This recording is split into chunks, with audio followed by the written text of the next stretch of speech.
saying, all right, how can I use AI to better my life and better my business? And research comes in very handy. Yesterday at I was teaching the last class of second cohort for NC State, and we flashed my office shelves that I had problems with, and I actually showed how using the AI assistant, you can quickly move to beyond just troubleshooting, figuring out the root cause and being able to figure out what the remedy is for a particular DIY task, for example. And anyway, it was very interesting. There's just research and the ability to leverage this knowledge that AI is making available to us is giving us it's kind of like a new dimension in life, because now all of a sudden you have instant knowledge on tap. Whatever you want to ask about, generally, whatever you want to ask about, as long as it's within the norm, guys, right?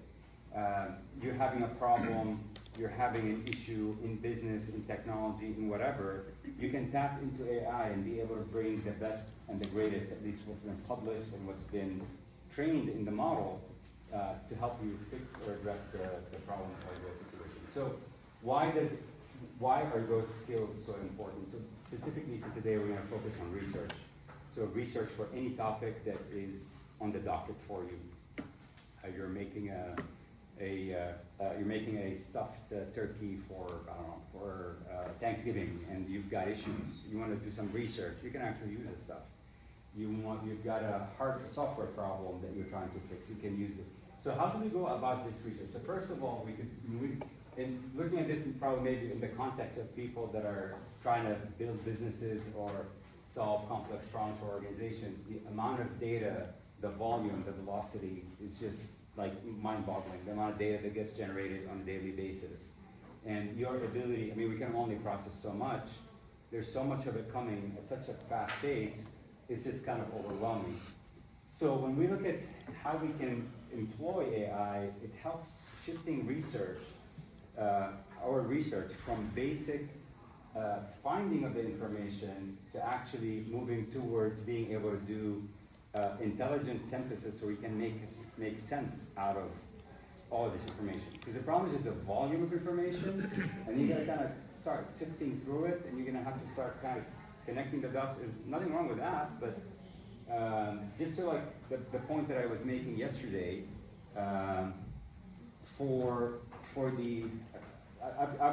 a man of a lot of hobbies, good or bad.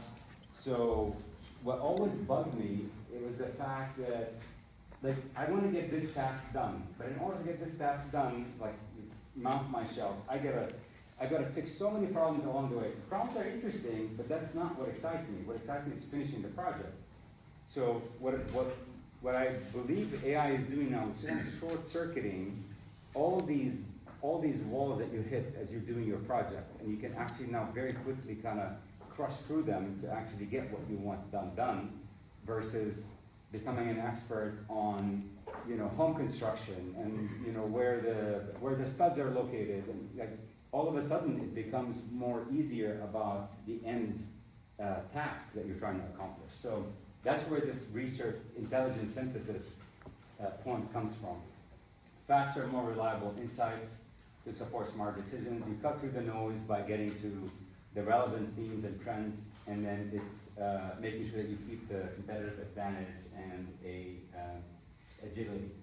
So the goals from today, we're going to demo some prompts, and for those that are not familiar with that word prompt, it means every AI model has two sides to it, or like when you think of AI, at least let's talk about generative AI.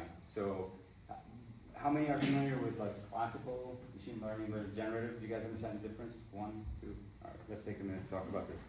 So I would say, if you look at the kind of the history of AI, by the way, AI is, for those that are new, AI is not new, right? So everybody's freaked out about AI for a good reason.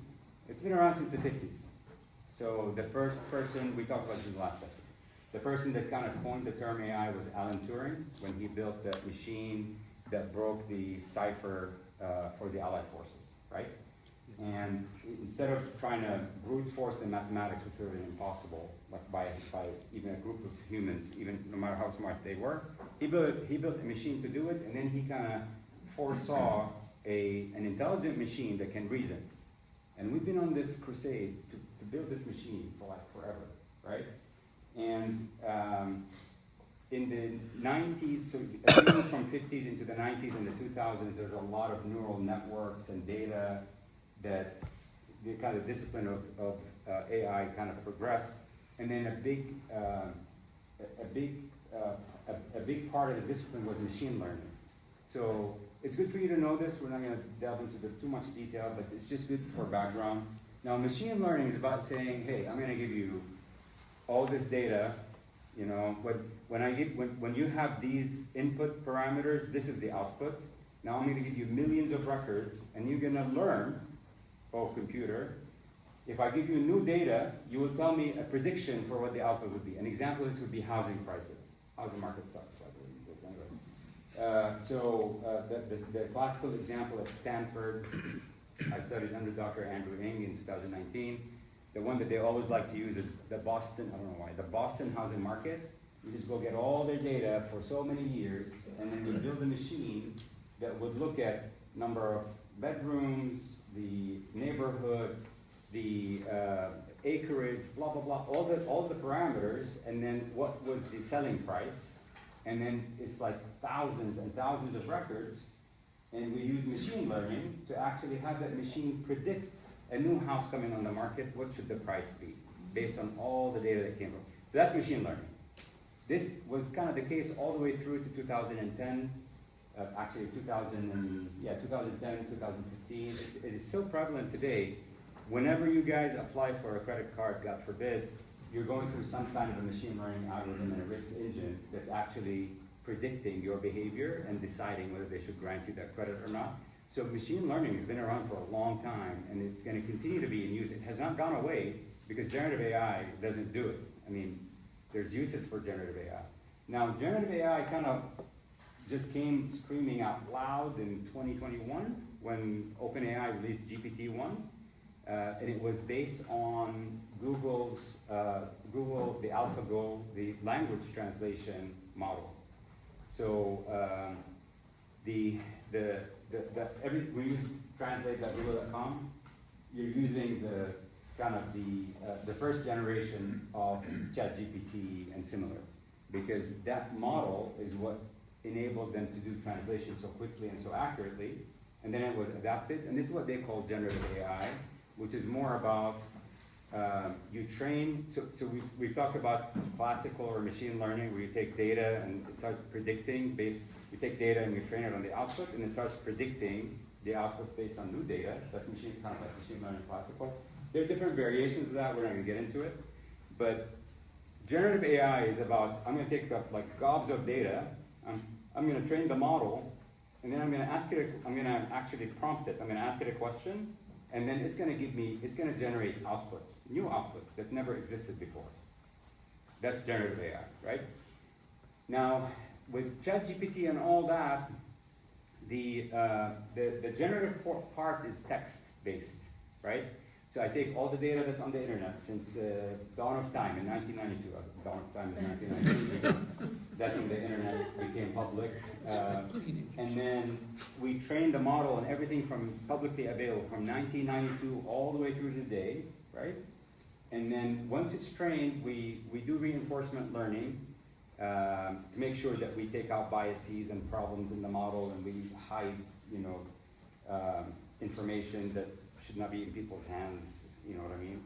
And then if I ask it a question, it's gonna start predicting what the output should look like, and then I can influence the size and the tone and a lot of different things. So that's what generative AI is, right?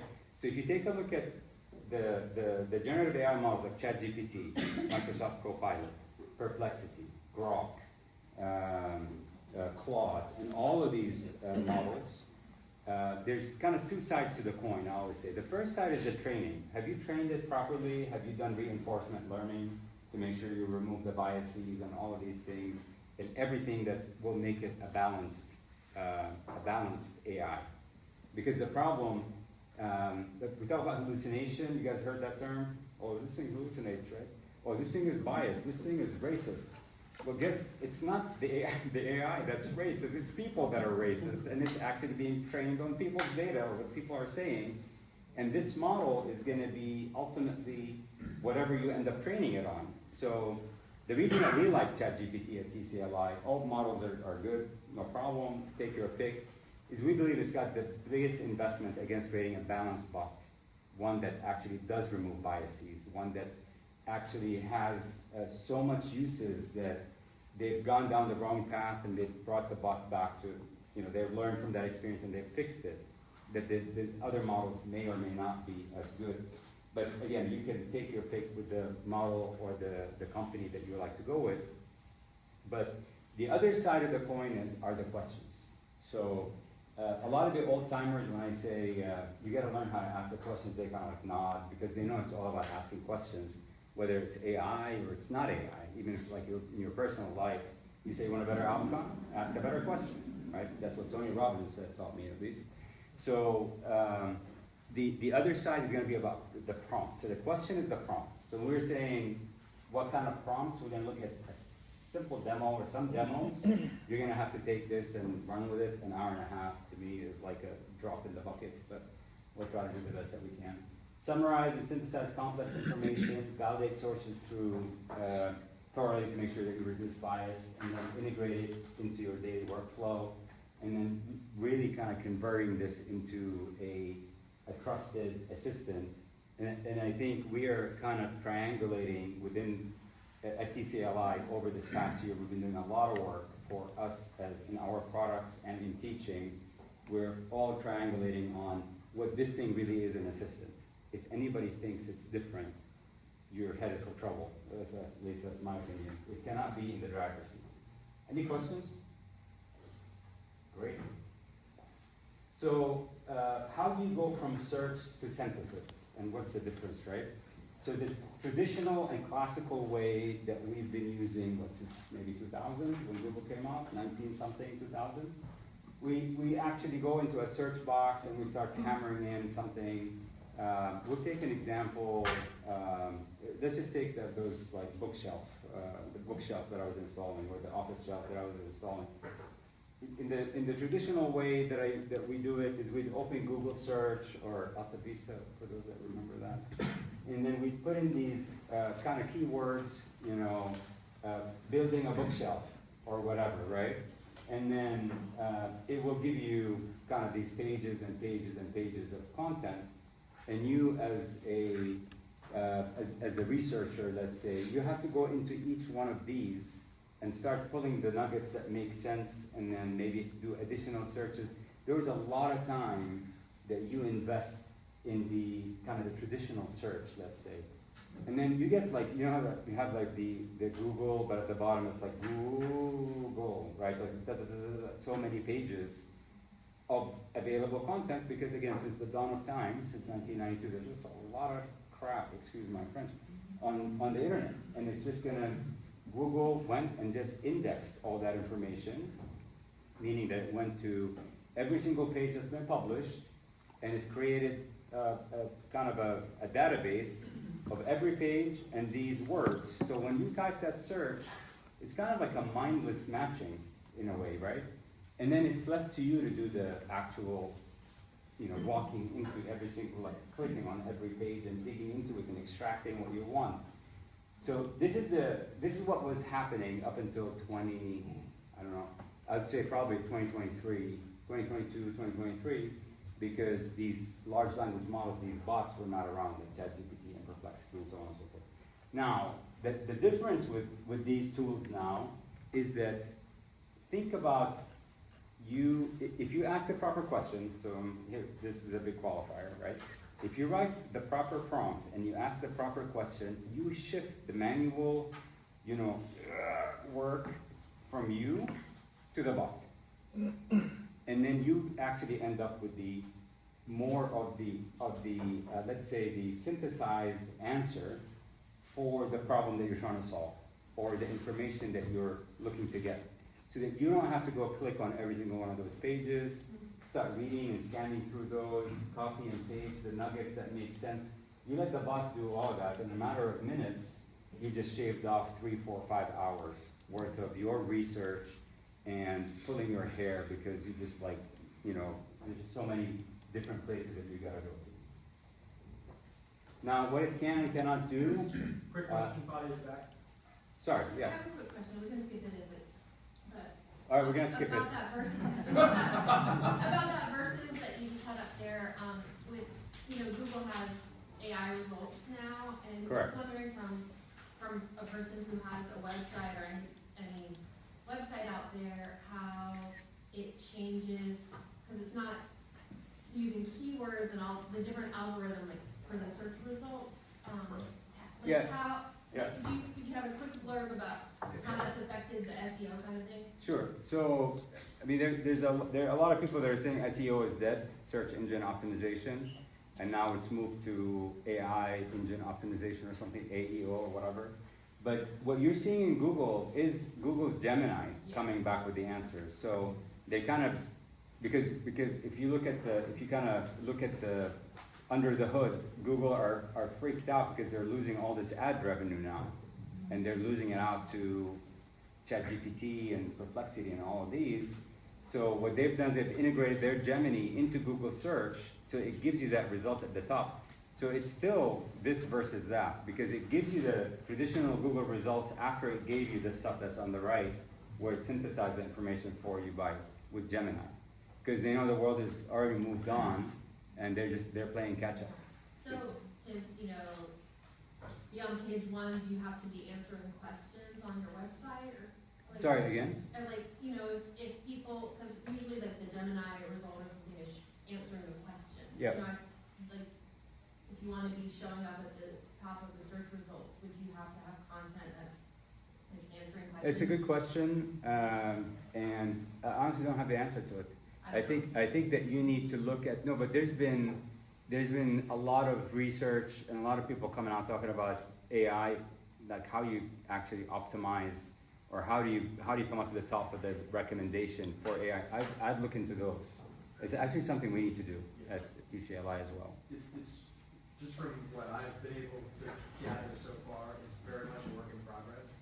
I think people are actively figuring out that traditional SEO has changed dramatically, but exactly how it's changed and what we do about it is still sort of under construction. That's all the literature I see, that's kind of where we're at with that. Yeah, maybe it'll be a decades-long battle. Yeah. Or maybe you can come up with a solution, you know, Yeah, entire. do a startup. At the end of the session, No problem. All right, so what AI can and cannot do, so it speeds up research, organizes the information, gives it to you in a condensed fashion if you want, covers a broad range of topics. So there's always concern about accuracy and errors, so this is why I say never remove the human from the loop. You still have to validate, you have to double check. It can't necessarily sometimes you're looking for something very, very specific. It's not gonna grasp exactly what you're trying to do, so there's gonna be some iterative, it's not a silver bullet that's gonna fix everything. And come back to the same point, it's best used as an assistant and your assistant, not a replacement for you. More of helping you through, think of it as you've hired a personal assistant and you've given them a task of go research these bookshelves for me. What's the best way for me to install them in this office? The assistant will go and get all the data and get all the information and give you suggestions, etc., and bring it to you. So a smart person is not just gonna take that, give it to a contractor and say, go do it, or you're gonna have to kind of dig through it and pick at it. But the best use, if anything out of the session, just kind of realize that our theory or what we submit, the hypothesis is that AI is an assistant, it's not a replacement. Okay, now this is a research prompt formula, but there are many different variations to this. We teach a class at NC State that's 6 weeks long, that's prompt engineering.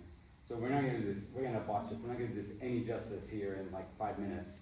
However, prompt engineering, about asking questions, like knowing how to ask questions of AI and making sure that it's structured in a way that you're gonna get the best possible answer with the least amount of iterations.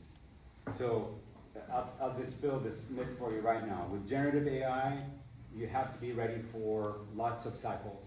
Don't expect, again, there's no silver bullet. It's not gonna be one prompt, like one question and you're gonna get the answer. You're gonna have to be ready to engage. You're gonna have to refine. You're gonna have to get more information. And you're gonna have to guide it. You're gonna have to, say, well, don't include this, include this, exclude that. No, change the wording here. There's a lot of work that needs to happen, but just think of it as, again, you're working with an assistant, and you have to guide this assistant based on the work that they're producing to make sure that you get better quality work at every iteration as you're going through. So for this particular, so by the way, in the slide I'll show you, we've actually shared the prompt compass, which is we've defined a TCLI under the NC State program, 4 levels. We call them apprentice, journeyer, master journeyer, and grandmaster. And this is the first page of the prompt compass, our guide for prompting. You can, when you download the slides, you'll get it. Just walk through these. It'll give you kind of a flavor of how to go through from apprenticeship to journeyer, from level 1 and level 2. And in here, there's a lot about prompting. So whatever I'm showing you, that a research prompt is just kind of an attempt at giving you, let's say, a set of parameters to help use the prompting techniques to come up with a prompt specifically for research. Is this making sense so far? I see a lot of these nods. Okay, thank you. So a good research prompt is about giving so it's very important to give the bot a role. Let me see if I can do this in 5 minutes to explain. So when you take all this data you're sucking all this data that's on the internet, right? And you're training this bot, it's like all perspectives and all ideas and all topics, engineering, medicine, plumbing, carpentry, cars, like, can you imagine the amount of, and this, by the way, is measured in like billions of parameters. Yesterday or this morning, I think China just spit out don't use anything from China, by the way, like when it comes to bots, my recommendation. I think they're doing like 1 trillion parameters now in the chat bot. What does that mean? That means that the input data that goes in gets converted into mathematics. We're not going to go into this because if you're interested, I'm more than happy to bore you to death after the session.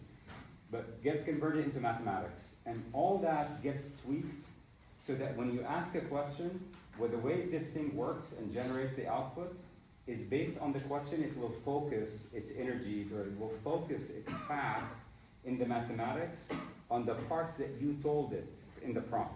I want you to be, act as a carpenter. Like, I want you to be a carpenter, right? I am trying to install shelves. And in my office, I've got a 9-foot by 8-foot area. Like, the information that you're giving it on the input is focusing the bot on what information it should consider in the output. So that's why asking better questions is very important. Because I could have gone and said, like, all right, assuming that I've got a good trained bot, and it said, I want to install 2 shelves in my office. That's very generic, right? It's true, but it's very generic. I didn't give it any dimensions. I didn't tell it what kind of shelf I wanted to install. I didn't give it the, let's say, the length, and I just didn't give it any details. You'll get an answer, but it's just like a shotgun answer. It's just like, shooting in the air without any guided focus on what is the task that you're trying to accomplish. With prompting, and when we come to this, is that you need to give it specifics about the role, about the task, a format, if any, and then the context, so that when you give it these elements, remember that huge, massive data got converted into some kind of mathematics that's got everything in the internet in mathematics, based on the question that you ask, that focuses the bot on what to produce. So if you do a better job on the input, you're gonna get better output. If it's very generic, you'll get generic output. If it's very specific, you'll get very good, very targeted and focused output, yes. So if you train it in the beginning, say I'm working on a project and I work on it every Yeah. day, and I give it the role and the task, Yeah. but then it's gonna be changing for me as I get the results, so that I can then can I retrain it during, using it many times? Yeah, so- Over days? Sure. So when you look at any of these large language models, when you open the interface and you start asking questions, so it's been trained on the data that's on the internet. Then it kind of gets trained on the questions that you're asking, right? So now it's beginning to, and that's what we call context. It's beginning to better understand, okay, he's installing shelves. Okay, this is in his home office. All right, this is the dimension. So it's getting trained more on your specific requirements in addition to everything that it knows. So it starts getting more and more specific. Now, in the class we teach about when you open these conversations with a chatbot, don't close them, leave them Right, open. yeah. So when you leave them open, you come back next week, next month, next year, it's got all this context already about your office shelves and the size and the dimensions, you can resume the conversation. But if you wanted to start another topic, it's music, for example, about guitars and making custom guitars or playing guitars, you start a new thread, you start a new conversation, and you start giving it the context so it gets trained on that. So what happens, you end up with multiple assistants.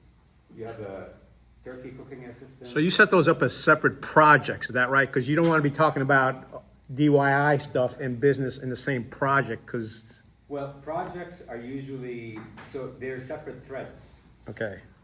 separate chats. But the difference between a chat and a project is that if you have several chats that are concerned with one topic, put it in a project. Okay, so your DIY is in one project versus her business project, okay? Because otherwise, she may get into business of DIY or whatever. Whatever, right. I mean, the bot will just get confused because you're beginning to mix like oranges and apples, and when you're asking questions, it's not sure you're asking about the DIY project or you're asking about the business.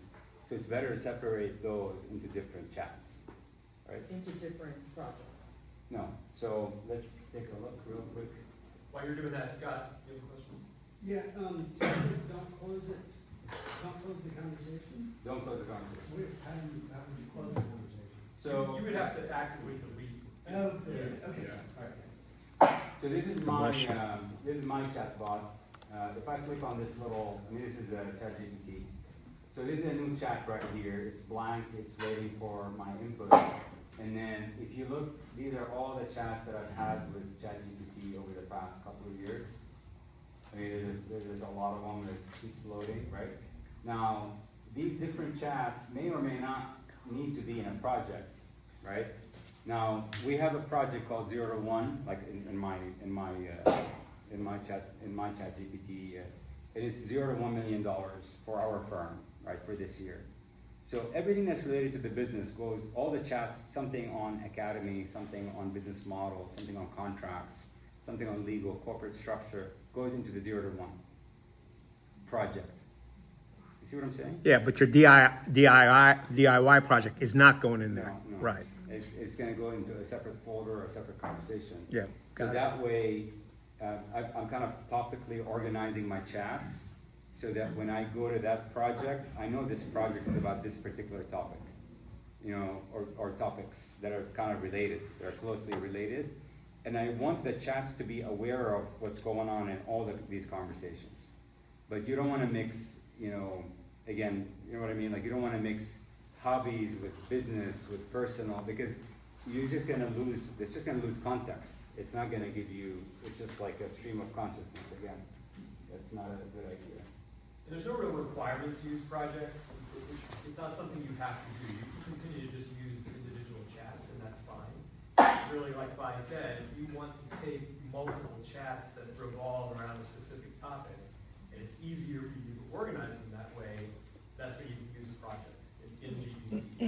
Other Gen AI tools have slightly different ways of handling it. Yes, So once you achieve the goal, like let's say you get to a million this year, I'm assuming you would leave that open and say, okay, now the goal for year 2 is 5. yeah, I'll just rename it. Oh, you'll rename it. I'll rename it, upgrade new project, but we've had a lot of debate about this because I always talk to Navi, that's the name of our AI, my assistant. And the whole class, which is kind of interesting, actually it kind of was a good outcome. The whole cohort 2 was about how do they build their own Navi? Because that's what everybody wanted to do, right? She's basically the voice mode of ChatGPT in a particular project. And she has awareness of that full project, and she can speak very confidently based on what I've, like, all the interactions that I've had with the bot throughout the year. Does that make sense? Okay. So, what's the next slide here? Is there any advantage to hitting the thumbs up or thumbs down? Yeah. Yes. Yeah, so if you remember from last session, we talked about when models are trained, there's reinforced human learning, RHLF, I think, feedback, reinforced human learning and feedback, etc. And those thumbs up and thumbs down go back to kind of a staging area where they start looking at what they did not get right, so that they can tune the model so that it gets more accuracy over time. So let's take a look at a practical example.